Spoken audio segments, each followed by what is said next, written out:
నమస్కారం. భక్తి కళ కలిసిన చోట అద్భుతాలు ఆవిష్కృతమవుతాయి. ముఖ్యంగా ఆధ్యాత్మిక క్షేత్రాల్లో చిన్నారుల ప్రదర్శనలు భక్తులను పరవశింపజేస్తాయి. శ్రీరామనవమి పర్వదినాన్ని పురస్కరించుకుని అరుణాచలం పుణ్యక్షేత్రంలో మన తెలంగాణ గడ్డకు చెందిన చిన్నారులు తమ నృత్యంతో శివయ్య సన్నిధిని మురిపించారు.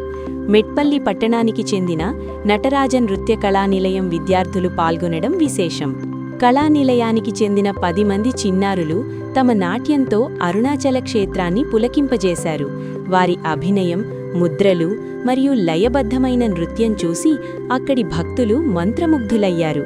దూర ప్రాంతం నుండి వచ్చి అంతటి గొప్ప క్షేత్రంలో ప్రదర్శన ఇచ్చిన చిన్నారుల ప్రతిభను గుర్తించిన ఆలయ అధికారులు మరియు నిర్వాహకులు వారిని ఘనంగా సన్మానించారు.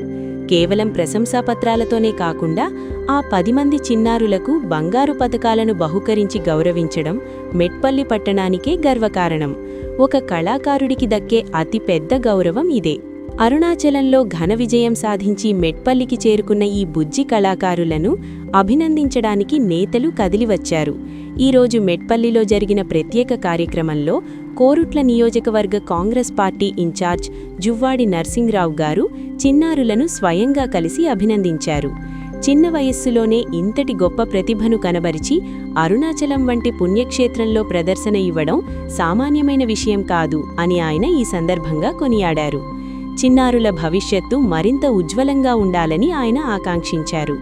ఈ అభినందన కార్యక్రమంలో కేవలం జువ్వాడి నర్సింగ్రావు గారే కాకుండా స్థానిక కాంగ్రెస్ పార్టీ కౌన్సిలర్లు, పార్టీలో వివిధ హోదాల్లో ఉన్న ముఖ్య నాయకులు మరియు కార్యకర్తలు పెద్ద సంఖ్యలో పాల్గొన్నారు. నృత్య కళానిలయం మాస్టర్లను, చిన్నారుల తల్లిదండ్రులను కూడా ఈ సందర్భంగా వారు ప్రత్యేకంగా అభినందించారు. ఇలాంటి ప్రోత్సాహం ఉంటే మరిన్ని గ్రామీణ ప్రతిభలు వెలుగులోకి వస్తాయని నాయకులు అభిప్రాయపడ్డారు. కళకు కులం, మతం, రాజకీయాలు ఉండవు. కేవలం గౌరవం మాత్రమే ఉంటుంది.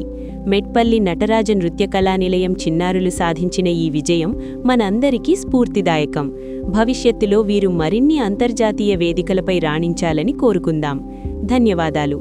మరిన్ని అప్డేట్స్ కోసం మా ఛానల్ని సబ్స్క్రైబ్ చేసుకోండి.